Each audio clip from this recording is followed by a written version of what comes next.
Buenos días, amigas, amigos. Estamos iniciando ya este lunes 1 de marzo.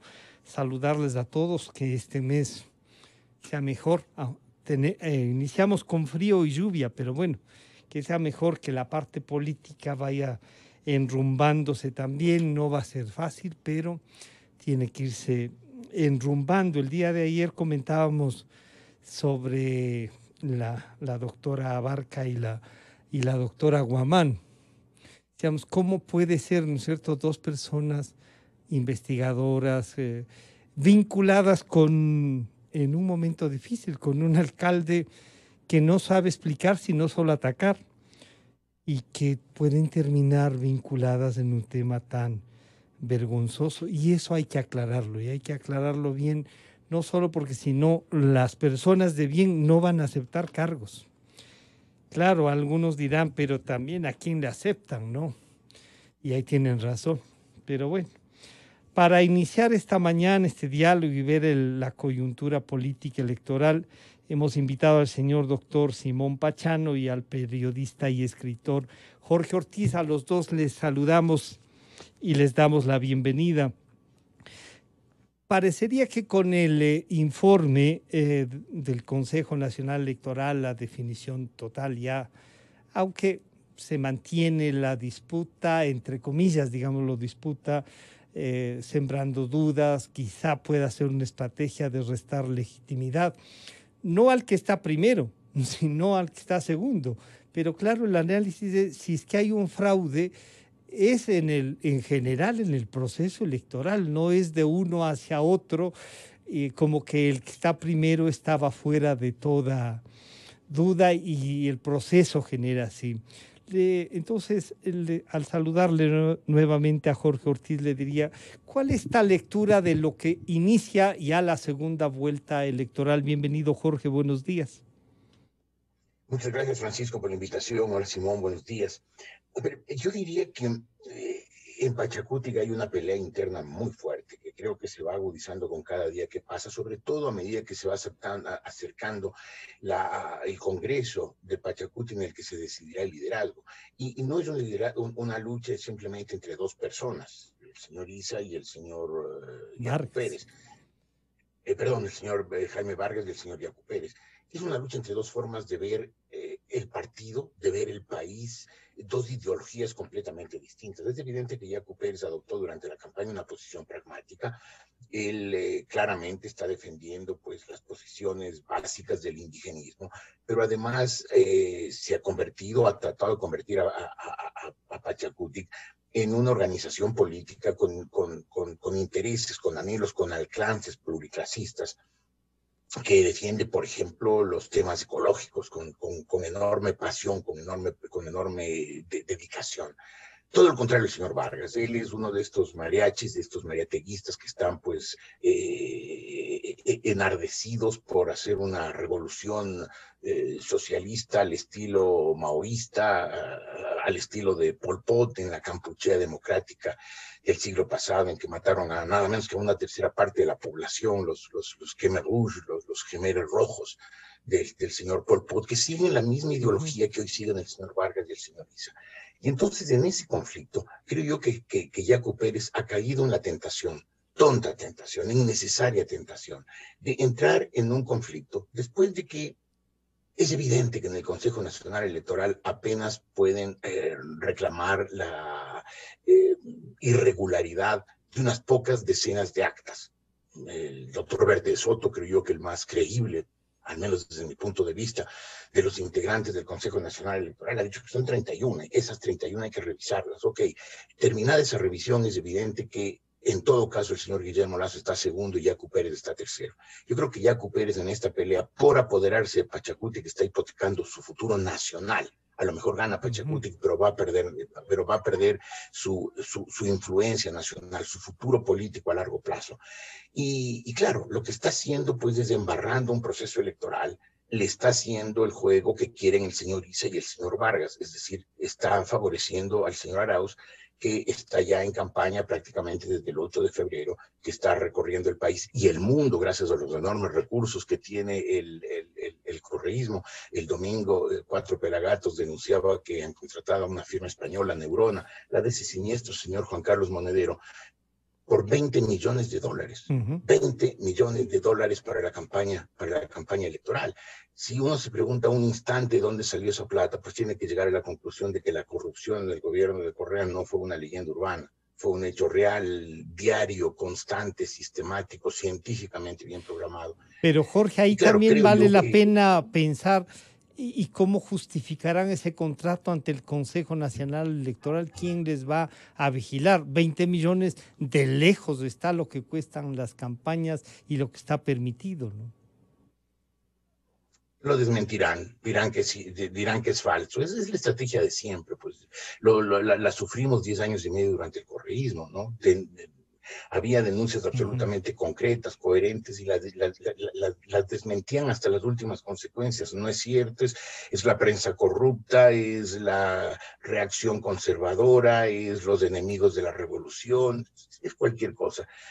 Yo creo que es evidente que el señor Pérez ha caído en el juego del sector indígena que está y que estuvo siempre a favor de Arauz, es decir, el sector radical. Le están haciendo el juego, están favoreciendo al señor Arauz, que obviamente, pues, con buen tino, con buen ojo, debe haberles ofrecido alguna participación en el gobierno o algunas concesiones, de manera que ese sector de Pachacutic le haga el juego al gobierno, perdón, al intento de gobierno del señor Arauz, a la candidatura del correísmo. No veo otra explicación plausible. Probablemente Simón, que es Y eso un mejor observador que yo, tendrá su versión. le vamos a saludar al doctor Simón Pachano. Simón, bienvenido, buenos días. Bueno, entonces, como nos ubica Jorge, el tema es la disputa interna de Pachacútec, el rol que ha de jugar, deja de ser con Pérez en un momento dado el tema meramente étnico y se pasa a la parte política, ¿no? O sea, Pachacútec a disputar el poder, como ha dicho Jorge, con intereses muy definidos, recogiendo el pensamiento incluso de jóvenes de varios sectores del país, pero resulta que Issa y Vargas, que nunca le ayudaron a Pérez, que siempre estuvieron en la candidatura del correísmo, ahora van a disputarle incluso cómo y le acusan a él de no estar en la segunda vuelta, en definitiva. Simón, esta lectura es entonces ya una pelea aparte de la segunda vuelta, pero que incide en ella. Bienvenido nuevamente, buenos días. Gracias, Francisco. Buenos días. Jorge, un saludo cordial, un gusto estar con él, un saludo a la audiencia. Yo quisiera añadir a lo que señalaba Jorge un par de cosas. Uno, que está también en disputa la dirigencia de la CONAIE en general, tanto la de Pachacuti como la de la CONAIE.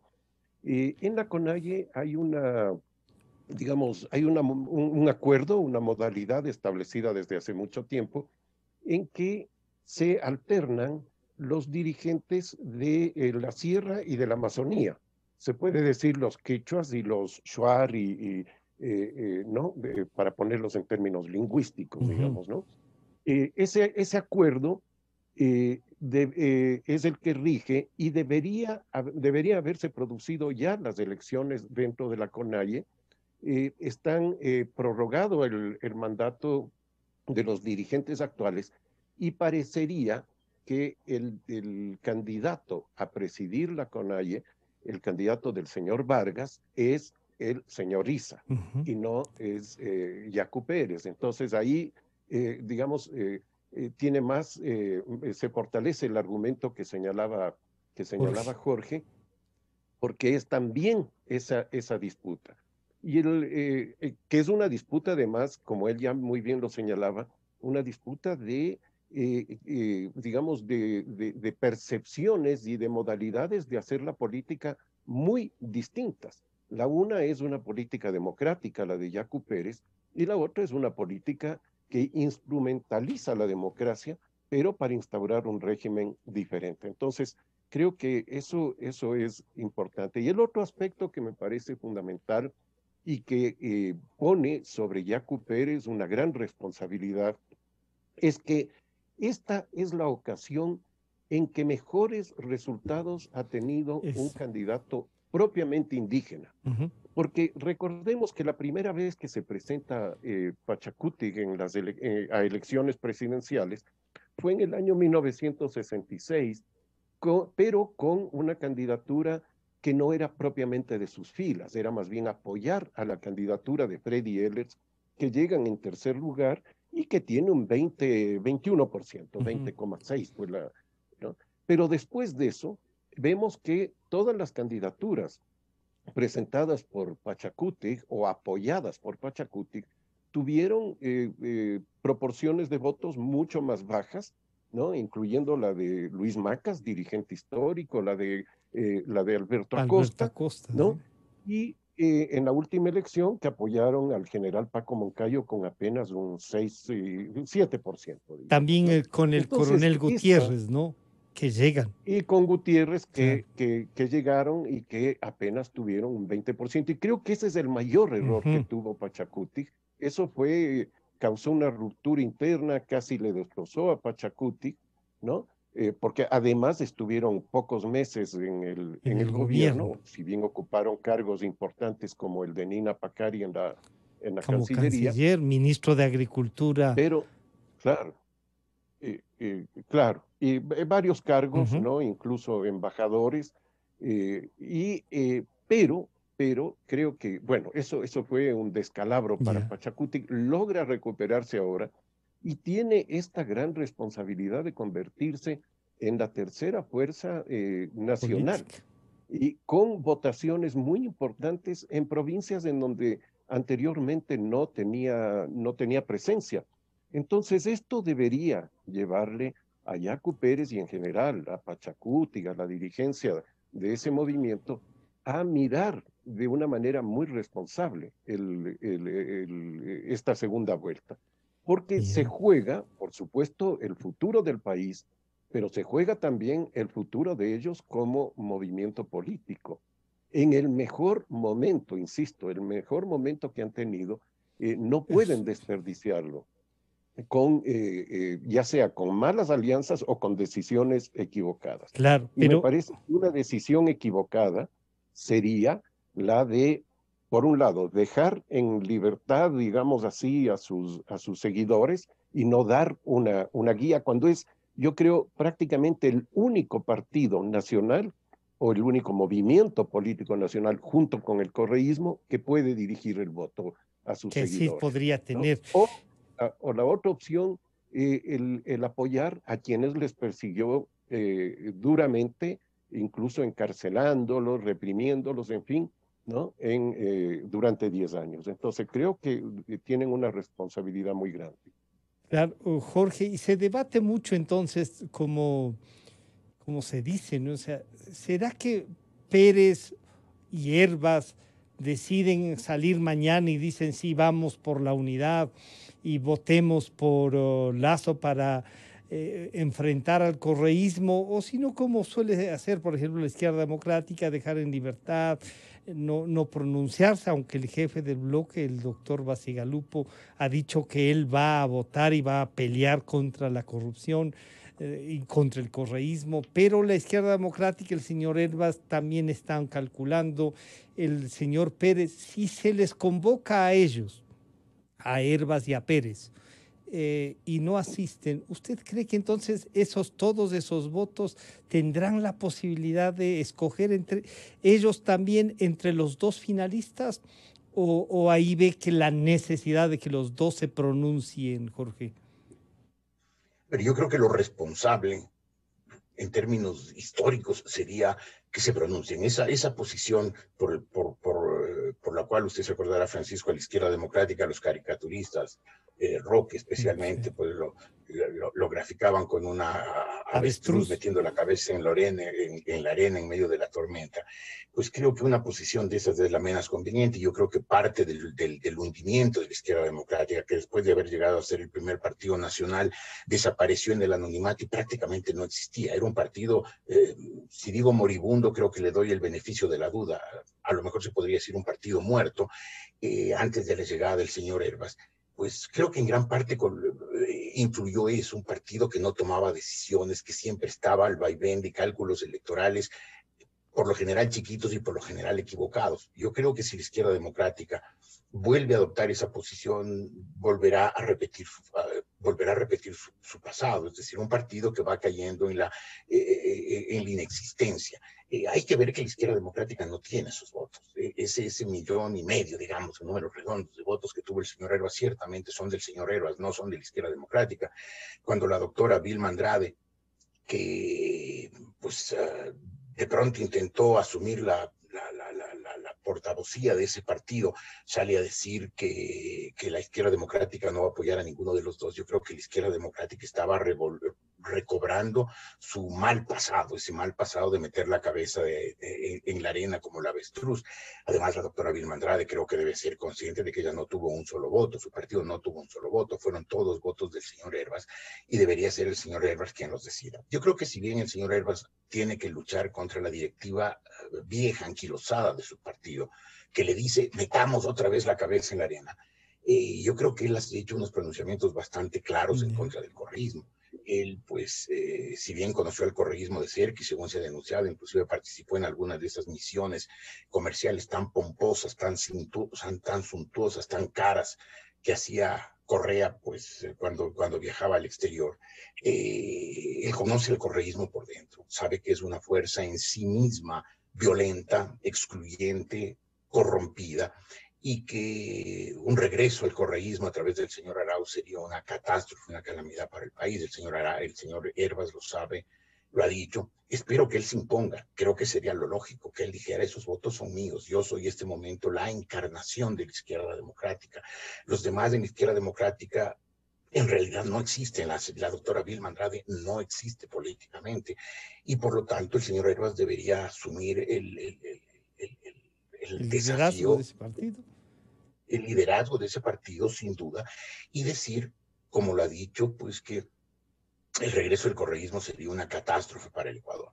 En cuanto pues a Yacu Pérez, creo que el análisis de Simón basta por sí solo, pues es evidente que ahí hay una pugna interna y lo que él dijo, pues ellos tienen capacidad un alto porcentaje de conducir la votación de Pachacutic. Si ellos tienen también un poco de memoria y recuerdan las persecuciones, las calumnias, los apaleamientos contra dirigentes indígenas, contra el mismo señor Yacu Pérez, pues lo sensato sería, si es que quieren hacer una política democrática, si es que quieren un país en paz, en que luchen legítimamente por sus derechos, en que logren avances significativos sociales, pues deberían excluir cualquier posibilidad de votar al señor Arauz, porque eso es volver al correísmo. No sé si lo harán. La política ecuatoriana lamentablemente suele caer en estos acomodos fáciles, en esas posiciones de que dejamos en libertad, que es una posición cobarde, es una posición que debería estar proscrita de una política democrática seria. Los partidos deberían tomar posiciones, no pueden tomar esa posición fácil, decir es lo mismo el uno que el otro. No, nunca es lo mismo el uno que el otro. Siempre las dos posiciones tienen algún matiz, alguna diferencia, algún tono de gris distinto y por lo tanto todos los partidos en todas las elecciones deberían con claridad decir hay que apoyar a tal candidato y no a tal otro. Espero que el señor Hervas y el señor Yacu Pérez tengan la entereza, la dignidad, el sentido democrático de hacer eso. Simón, si no lo hacen, la ciudadanía va a tener que escoger entre estas dos opciones, quizá prescindiendo de las recomendaciones, porque lo peor que podría pasar es que Pachacute, el señor Pérez, resuelva respaldar a Arauz. Todo Pachacute se irá, ese 5 15%, digámoslo como cerrando, que es el voto duro de Pachacútec.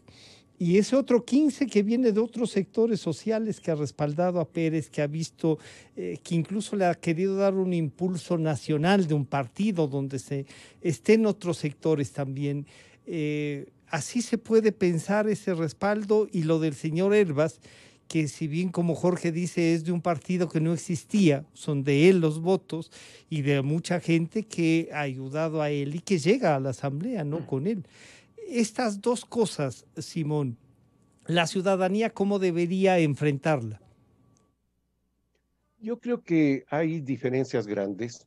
Me parece que esta cobardía, como decía Jorge, de que muestra Izquierda Democrática, al decir que no apoyarán a nadie, es una declaración de impotencia, simplemente de que no pueden orientar a sus electores. Creo que eso es clarísimo y no corren el riesgo, digamos así, o quieren evitar ese riesgo de decir vamos por esta vía y que no les responda. Entonces, creo que eso es clarísimo. El caso de Yacu Pérez me parece que es diferente. Yeah. Creo que en Pachacutic sí hay más capacidad de orientar la votación. ¿A qué proporción de quienes votaron por Pachacutic? Esa es una incógnita. Posiblemente es a un sector tal vez minoritario, de ese 20% que es casi lo que obtiene Yacu Pérez. Posiblemente la mitad o menos pueda ser que se rija por la palabra de sus dirigentes, en este caso de Yacu Pérez, ¿no? Pero también ahí hay el otro problema que tratábamos hace un momento, es decir, la la división confrontación interna, claro. ¿Cuánto va a pesar eso? Ahora, ahí hay ciertas pistas que hay que mirar también. Por ejemplo, en la zona de Cotopaxi, que es digamos así, la plaza fuerte de Leonidas Issa, la votación por Yacu Pérez es mayoritaria, es decir, no siguieron a Leonidas Issa, ¿no? Siguieron más bien a Yacu Pérez. Entonces, ese es un dato importante porque la fractura, la ruptura que hay dentro de Pachacuti y que había un sector que claramente quería apoyar al candidato correísta, en la plaza fuerte del dirigente de ese sector no le resultó. Entonces, esto lleva a pensar que Yacu Pérez tendría una cierta capacidad de orientar la votación de sus seguidores en mayor medida, digamos así, primero que sus contendientes dentro del propio Internos. movimiento y mucha más que, por supuesto, esta votación de Izquierda Democrática, que estoy totalmente de acuerdo con Jorge, que no es una votación orgánica del partido, digamos, es una votación que hay que Que buscar la despertó. explicación. Sí. Hay que buscar, no, y que no es por Izquierda Democrática. En los mejores momentos de Izquierda Democrática nunca tuvo la votación que ha tenido, por ejemplo, actualmente en la provincia del Oro o en la provincia de Guayas. Entonces, yo creo que hay que buscar la explicación. Puede ser una votación más bien por un candidato nuevo, por refrescar la política, por insatisfacción con los partidos tradicionales y con los liderazgos tradicionales. Es decir, hay muchas explicaciones y yo creo que sí puede ser un punto de partida para reconstruir Izquierda Democrática si es que sus dirigentes saben hacerlo, si es que Administrar saben esto, claro. aprovechar el momento. Claro, pero no es que esto sea el producto de una renovación de Izquierda Democrática. No, yo creo que no. Es la Y habilidad con de tener un actitud, candidato, pese a que habían trabajado por otro, se le cruza en el camino y a las 2 semanas sale Herbas, ¿no? claro, claro, y con actitudes como esta de meter la cabeza en el suelo como avestruz, como nos recordaba Jorge, no van a lograr nada, no van a lograr nada, porque están demostrando, como decía, impotencia. Están diciendo no somos capaces de orientar la votación de nuestros seguidores. Claro, y ahí viene entonces, Jorge, dos cosas. La idea, una de las cosas que sostenía un poco es es que cómo nos piden votar por un banquero. Y yo estaba pensando entre la lista y revisando quienes fundaron la izquierda democrática, ¿no? Nada menos que un gran dirigente, y hay que reconocerlo así con muchísima habilidad, como don Andrés Vallejo. Era gerente general del Banco Popular. El señor Cosíos, con el señor, eran del directorio del Banco del Pacífico. Cierto que después decían no somos banqueros sino bancarios, entre la diferencia de trabajar para el Aniado y ser vicepresidente del Pacífico. Entonces uno piensa, todos los banqueros, y hay algunos que mejor no recordar que estuvieron ahí en esa directiva, pero estos argumentos y el tema de no enfrentar a una persona que ha tenido éxito como el señor Lasso, frente a otro que lo que ha logrado es sostener, como el señor Arauz, tesis de las más radicales que sí representan al socialismo del siglo XXI, como echar mano del Banco Central.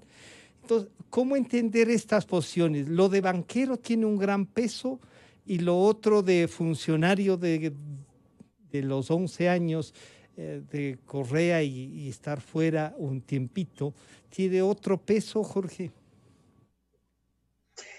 Francisco, yo creo que ese argumento, como nos piden, cómo nos pueden pedir votar por un banquero, es un argumento idiota. Usted lo ha recordado muy bien, personas como Andrés Vallejo, además, un hombre que no fue en ningún momento objetado, que fue un hombre correcto en la política, que fue un hombre eficaz, talentoso, dedicado. Y sin embargo era banquero. Es decir, ese argumento de cómo nos pueden pedir votar por un banquero es un argumento idiota. Si es que el argumento fuera cómo nos pueden pedir votar por un banquero ladrón, lo entendería. Ese sí sería un argumento válido. Pero por suerte, pues el sistema bancario ecuatoriano ya quedó en gran parte, creo yo, totalmente, no lo sé, saneado.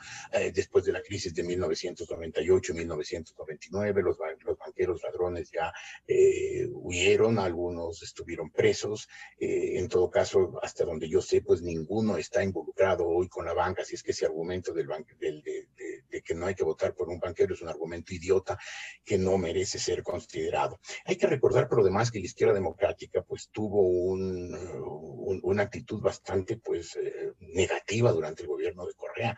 Fue en gran medida un secuaz del correísmo. Varios de sus dirigentes estuvieron muy cercanamente involucrados con el correísmo.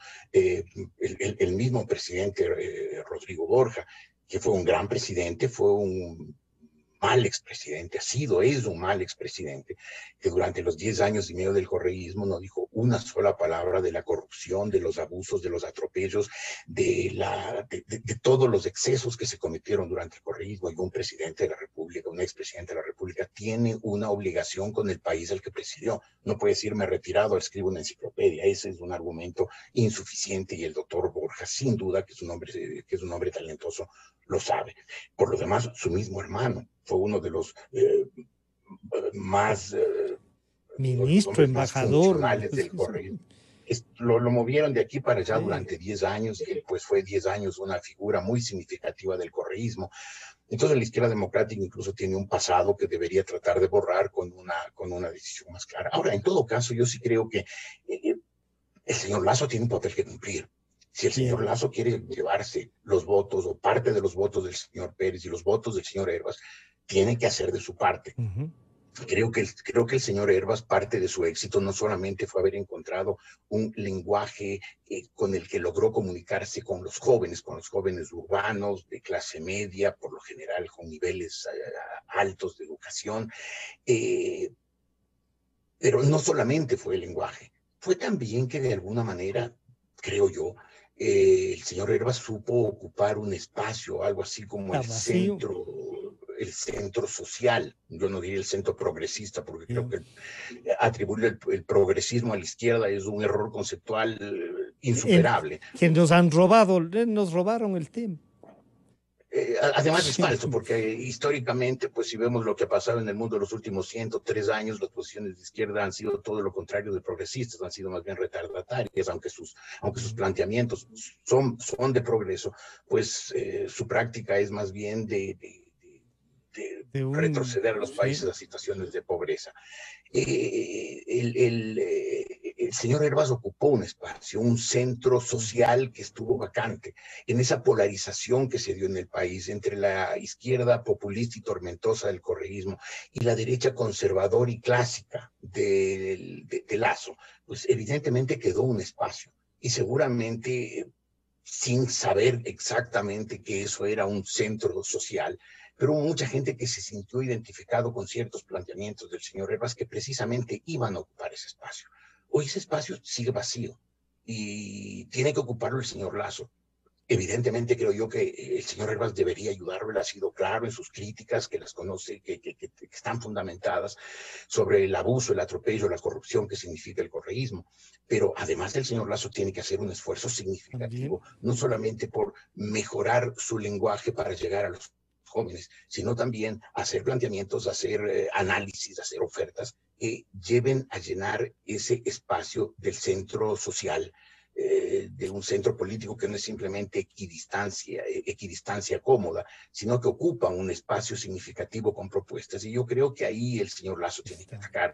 Creo que Guillermo Lasso ha cambiado la actitud que tuvo en la primera vuelta, parecería, todavía es temprano para verlo, pero frente a ese profesor que recorría el país diciéndole qué es lo que debe hacer para salir de la crisis, una explicación que a las 3 semanas estaba agotada y que él insistió simplemente porque aparentemente su asesor político y su encuestador le malguiaron. Pues creo que hoy el señor Lasso se le ve con ganas de abrirse, de dialogar, de tener contacto con más sectores, de no ser ese profesor viejo y sabio que recorre el país contándonos la receta de la crisis, sino ser un candidato, ser el líder de una causa. Y en este caso, la causa que él debe liderar, que debe liderar Guillermo Lasso, es la causa de la democracia, de la tolerancia, del respeto, del derecho, de los derechos humanos, es decir, de una sociedad libre, próspera y con garantías para todos los ciudadanos.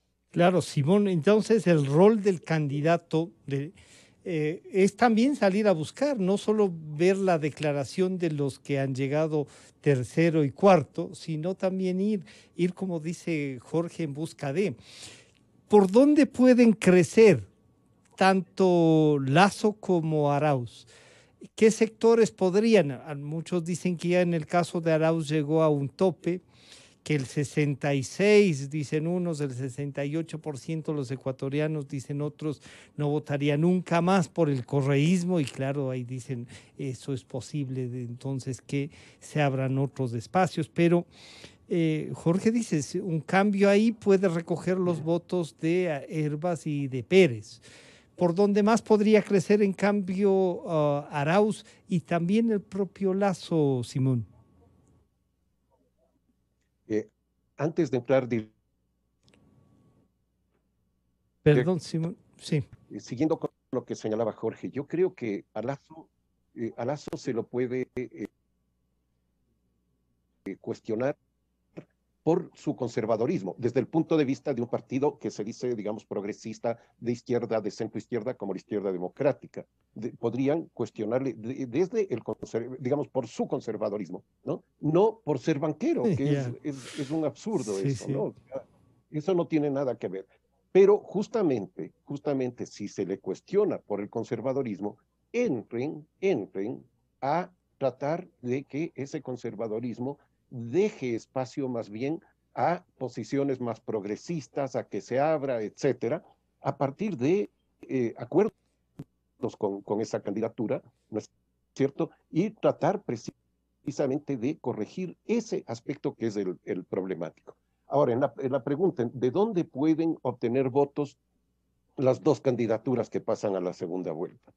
Yo creo que en términos numéricos simplemente, vemos que entre las dos candidaturas tienen alrededor.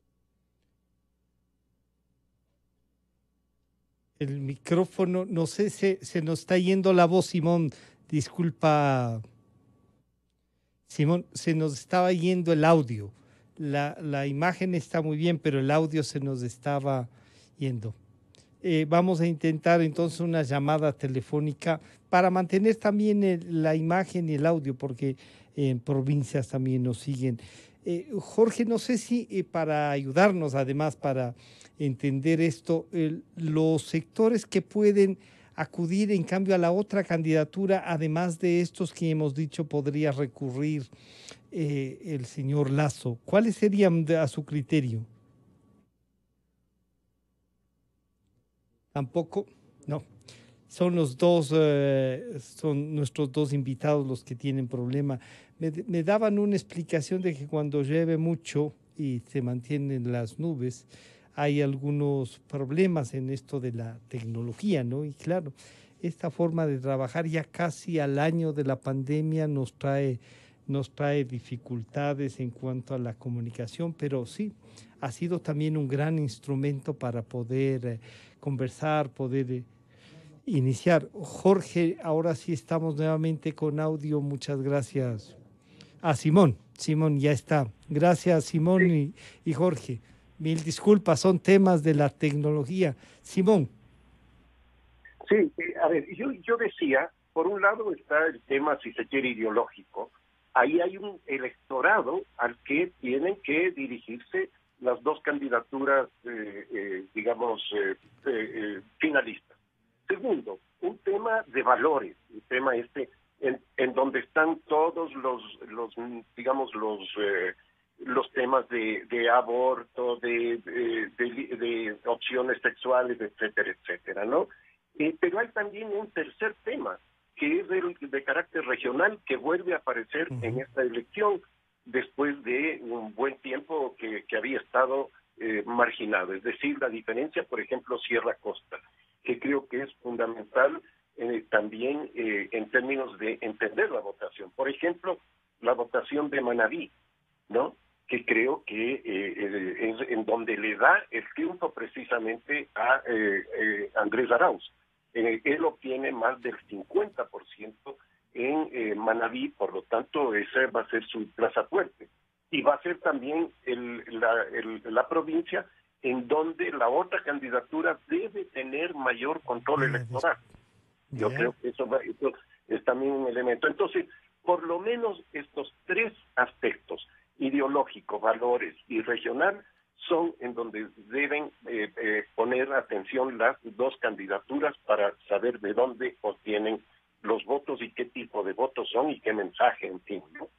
¿Será que algún otro sector político se decanta, no sé, Álvaro Noboa, alguien de ellos por salir públicamente, ya no con el voto nulo, sino, o también pedir el nulo para ayudar a Arauz? ¿Es posible eso, Simón? Bueno, el nulo les falló, ¿no? Claro, no, quedó ahí. Dieron personas de altísima calificación moral, como el hermano de Rafael Correa, ¿no? Yeah. Pidieron el nulo y junto con Álvaro Noboa, y el nulo no superó el nivel histórico que ha tenido siempre. Entonces eso ya les falló. Yo no creo que lo intenten para la segunda vuelta. Jorge, esto de ir entonces en búsqueda de los votos, la estrategia, usted ya ha dicho, le vemos a un señor Lasso cambiando, pero este economista Arauz también intentando la visita al Fondo Monetario Internacional, si bien no es que le reciben a nadie de importancia en el fondo, pero visita, va a Washington, va a México, vuelve a hablar de vacunas, y sin ya temor alguno nos hace el planteamiento de que va a pagarle o les hace a los prefectos y alcaldes que les va a pagar más de 1.200 millones de dólares con la reserva monetaria, que como es de libre disponibilidad, parece que es de libre disponibilidad de ellos y no de quienes tienen la plata en los bancos, pero ya van planteando una visión, Jorge. Sí, evidentemente el señor Arauz, siguiendo pues la línea correísta,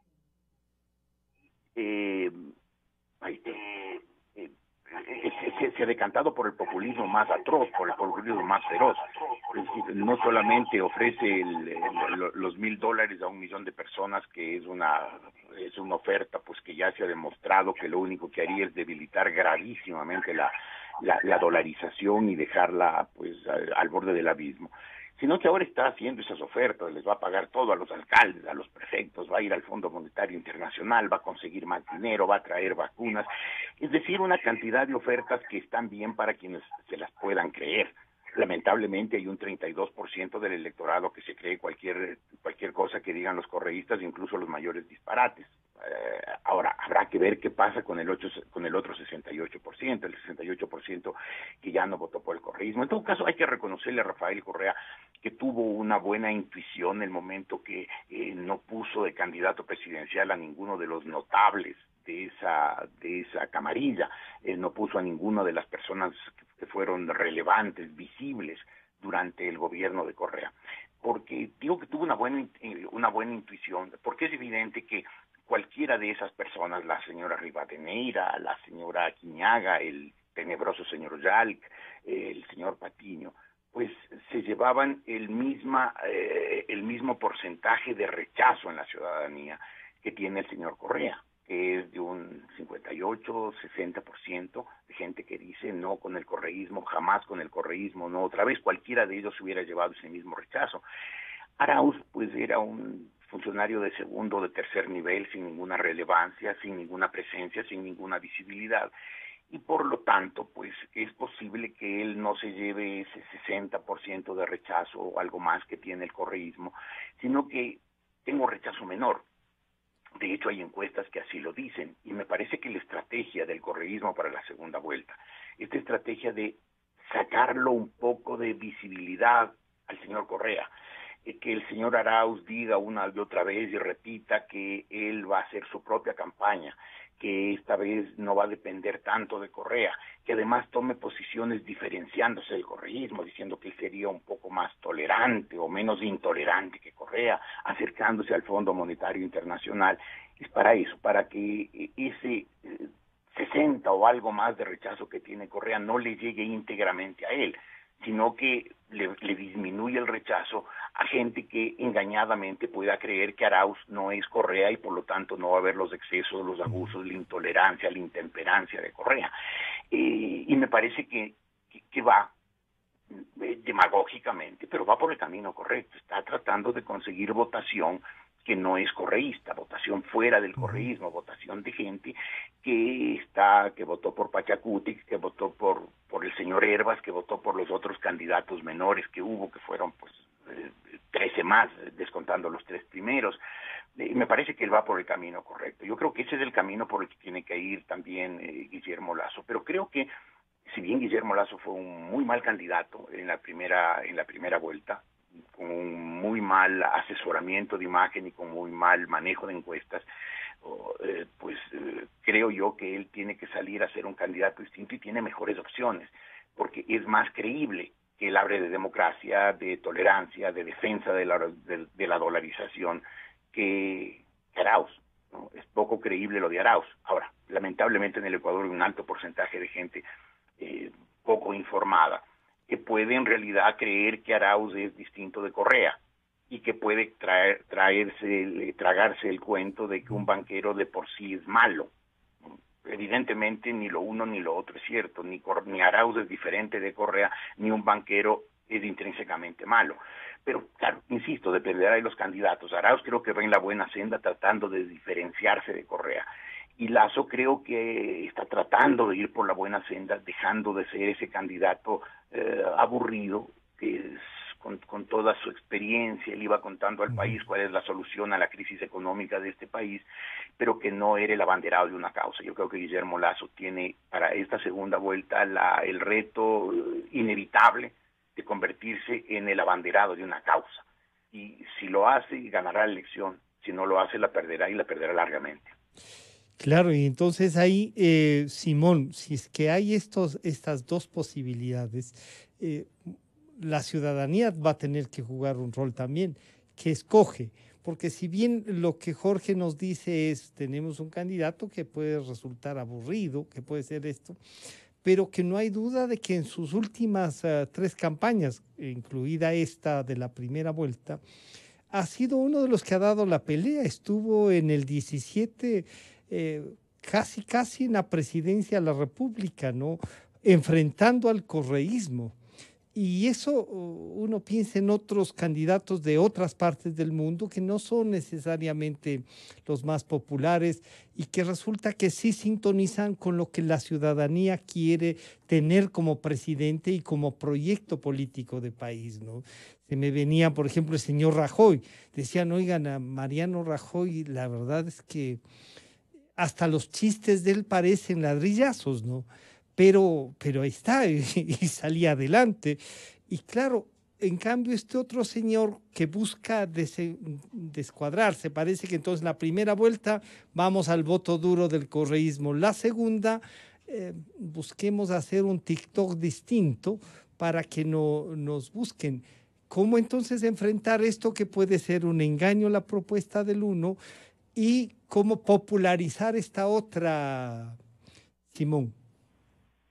Yo creo que una pregunta básica ahí es ¿por qué en esta primera vuelta Guillermo Lasso redujo tanto su votación con respecto a la propia de él en las elecciones anteriores? Y posiblemente se deba a dos factores. El uno, que tal vez este eje correísmo-anticorreísmo no estuvo tan presente en la primera vuelta. Y segundo, al número de candidatos, es decir, que surgieron otras opciones y sobre todo estas que sorprendieron, la de Hervas y la de Freire, ¿no es cierto?, que sorprendieron y fueron las que lograron una mayor votación que el resto, que fueron casi insignificantes, ¿no? Creo que en la segunda vuelta se va a volver a instalar de alguna manera este eje correísmo-anticorreísmo, y eso puede favorecerle a Guillermo Lasso, evidentemente, porque puede ser que volvamos a esta idea, bueno, volvemos al modelo de Rafael Correa, tanto en lo económico como en lo político, o vamos a un modelo diferente que sea más viable, que, en fin, y que pueda ir más allá de coyunturas de bonanza como las que le dieron a Rafael Correa resultados positivos. Pero que en el momento en que cambió esa situación económica, en el momento en que bajaron los precios del petróleo en el mercado internacional, el modelo se demostró que era absolutamente inviable. Entonces, creo que eso más las consideraciones de carácter político, las tendencias autoritarias del gobierno, la persecución a dirigentes políticos y sociales fundamentalmente, todo eso yo creo que va a presentarse en la segunda vuelta y me parece que ahí eso, digamos, va a cambiar de alguna manera la percepción que hubo en la primera vuelta, que como digo, quedó un poco esto parqueado a un lado, digamos, ¿no? Entonces, ese me parece un primer elemento. Segundo, yo no sé si es que esta toma de distancia que está haciendo Andrés Arauz con respecto a Rafael Correa le va a funcionar, porque consideremos que el correísmo se mueve por el liderazgo de Rafael Correa, y ver que alguien se aleja puede significarle más bien una pérdida de votos de ese propio sector, y sobre todo considerando lo que ellos llaman la traición de Moreno.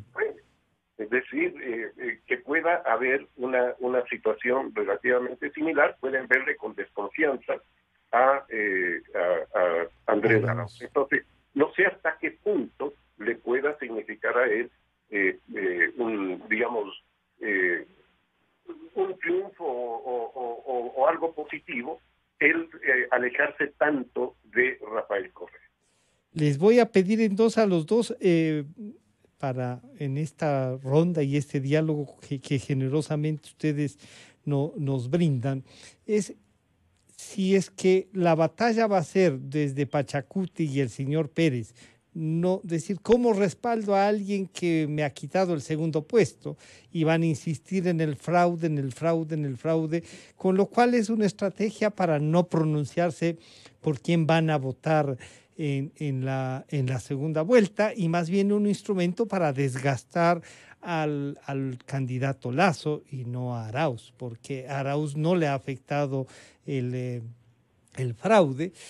lo uno. Y lo otro, ese sector que incluso desde el correísmo que ya llegan, podría pensarse que sí tienen una idea, como ellos ya lo vivieron también adentro, aunque quieren regresar, quieren estar, que es peligroso que esté un señor que no sea el propio Correa. Jorge. A ver, yo creo que ellos parten de que se puede repetir el fenómeno que se dio en la elección anterior, en la del año 2017. Llegó un momento en que Lenín Moreno tuvo todos los votos de Correa, pero él también puso lo suyo, porque era evidente que Correa no fue candidato, a pesar de que obviamente la idea de toda la vida de él es perpetuarse en el poder, quedarse en la presidencia para siempre, y todos los pasos que dio durante todo su gobierno, sus gobiernos, fue encaminado a eso, a que él sea el Fidel Castro, el hombre que se muere en el poder sin importar cuáles sean los resultados de su gestión. Pero todas las mediciones eran claras, no había manera. Rafael Correa se quedaba en el 44, en el 46%. Y Lenín Moreno, en cambio, por la imagen que había logrado crearse él como un vicepresidente preocupado por los sectores más vulnerables, especialmente a las personas con algún nivel de discapacidad, él tenía también una pequeña votación propia, 6, 8%, lo que sea. Y ese 6-8% era lo que podía marcar la diferencia con una candidatura de Correa. El propio Lenín Moreno, tengo entendido que más de una vez ha dicho eso, que él pues tenía una votación con la cual se complementaba la de Correa y por eso podían llegar al 50+1, lo cual Correa no iba a poder lograr. Y yo creo que el mismo cálculo es el que hace el correísmo hoy, que si ese 32% de votos que tiene Arauz como herencia de Correa son inamovibles, y que pues Arauz ahora tiene que cosechar un porcentaje de votos adicional, y que para eso es indispensable que él se presente como un joven demócrata, un técnico, un economista que quiere hacer las cosas por su cuenta, a su aire, sin caer necesariamente en los atropellos, en los abusos, en los excesos de Rafael Correa. Habrá quien le crea, por supuesto, habrá quien le crea, y eso podría hacer la diferencia para que logre los votos. Yo creo pues que ahí hay mucho por jugarse, es decir, este momento está claro que Arauz tuvo 32%, Lasso tuvo 20%, el resto, como decía Simón, 48% de los votos no tienen un dueño. Algunos votos podrán ser dirigidos. Simón decía también que Pachacuti tiene cierta capacidad para a cierto sector de su electorado guiar hacia uno de los dos candidatos. El resto de votos están sueltos. Hay un 48%, digamos un 40% de votos que son sensibles de ser conquistados. Creo que hay por un lado, ya lo decía yo antes, un centro social al cual debería tratar de atacar Lasso, de ocupar ese espacio, porque evidentemente el correísmo tendría graves dificultades, salvo que mienta más descaradamente que nunca, de ocupar ese espacio. Y hay también pues un sector que no tiene dueño y al cual el eje correísta, anticorreísta le puede influir. Yo creo que el señor Lasso debería en la segunda parte de su campaña recordarle al país, que probablemente ya lo ha olvidado, y a los jóvenes que recién se incorporan al hecho político, debería recordarles lo que en realidad fue el correísmo. Fue un gobierno abusivo, atropellador, que además desperdició la mayor oportunidad que tuvo el Ecuador en toda su historia de lograr una economía autosustentable, no dependiente tan brutalmente de las variaciones del precio del petróleo. El momento que se le recuerde al país que el de Correa no fue un gobierno exitoso, aunque haya aparecido porque construía algunas obras públicas, fue un gobierno que tuvo mucho dinero como ningún otro en la historia del Ecuador, y que sin embargo lo malgastó, lo desperdició, se lo robó, y que no fue un gobierno eficaz. Y hay que acordarle los atropellos, los abusos, los excesos, el silenciamiento de todas las voces opositoras, la persecución y la calumnia constante a la prensa, el apaleamiento, el encarcelamiento, la muerte de dirigentes sociales. Hay que recordarle lo que en realidad fue el correísmo, que ha tenido una buena labor durante 4 años de edulcorar su imagen, de decirle al país que el de Lenín Moreno, fue el peor gobierno, para tratar de que en comparación el de Correa resulte un gobierno aceptable. Yo creo que si Lasso, por un lado, ocupa los sectores del espectro político que no ocupó en la primera parte de su campaña y que ciertamente no podrá ocupar el correísmo. Y por otro lado, le recuerda al país lo que en realidad, más allá de la propaganda correísta, fueron esos 10 años. Yo creo que el señor Lasso tiene buenas posibilidades de ganar, pero ahora sí, depende de él. Depende de él. Simón, estas dos cosas entonces pueden llevarnos a unas definiciones mucho más profundas, ¿no es cierto?, de como que el país está. Y ese 40% que Jorge nos dice en disputa pueden venir por el fortalecimiento del señor Lasso, que parecería es el que más posibilidades de crecer tiene entonces, Simón.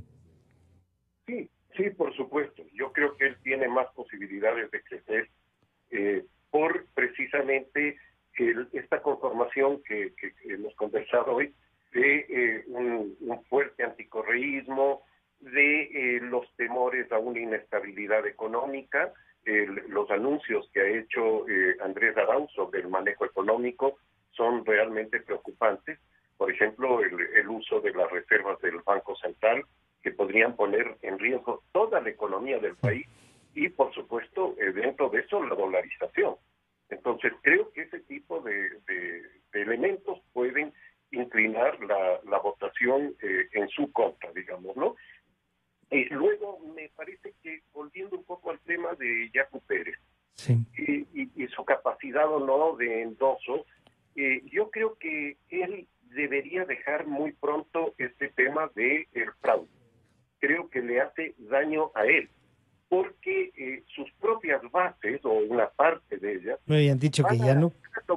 van a tomarle como que, te hicieron tonto. Un poco, para decirlo en términos ecuatorianos, te aplicaron el pendejómetro, ¿no?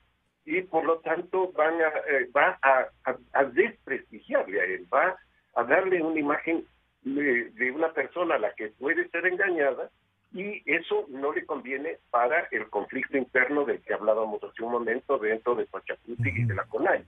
Entonces, creo que él más bien tiene que olvidarse de eso y dejar posiblemente que eso pase, que quede ya como algo superado. Y segundo, respecto a la candidatura de Andrés Arauz, yo vengo sosteniendo desde hace algún tiempo, y hemos conversado aquí en esta radio, sobre una posibilidad que yo no la descartaría. Me parece que el objetivo central de la candidatura de Andrés Arauz es ser un cámpora ecuatoriano. Yeah. Es decir, este presidente argentino que su campaña la hizo con un eslogan que es denigrante para cualquier persona, pero que en estos casos de liderazgo fuerte se convierte en un valor positivo, porque es la lealtad a toda prueba. Es cámpora al gobierno, Perón al poder. Y eso es más o menos lo que estamos viendo, es lo que señalaba Jorge, que si bien Correa no fue candidato, pero sabemos que la candidatura es de Correa. Y por lo tanto es Arauz al gobierno, Correa al poder. Y entonces ahí tenemos que se abre una serie de posibilidades, incluyendo la posibilidad de que el gobierno de Andrés Arauz, en caso de que él triunfara en la segunda vuelta, podría ser un gobierno que dure muy pocos meses. Para traer al líder. Claro, y que lleve al país a una inestabilidad institucional nuevamente, como las muchas que tuvimos entre el año 96 y el 2007. Entonces, creo que también ese es un elemento que puede jugar en esta campaña. Es decir, esa posibilidad de que vamos a tener una inestabilidad, sea por la muerte cruzada, sea por cualquier, forma que se use, pero me parece que por ahí va la cosa, ¿no? Yo quiero agradecer al periodista y escritor Jorge Ortiz y al doctor Simón Pachano por acompañarnos en este análisis. estaremos convocándoles y nuevamente muchas gracias por acompañarnos. Jorge, Simón, buenos días. Gracias, buenos días. Buenos días, un gusto saludarles. Estarán de inmediato ya con nosotros, luego de este corte, el señor asambleísta Fernando Villavicencio, el asambleísta Salvador Quispe y el asambleísta César Ron. La próxima Asamblea Nacional. Ya volvemos.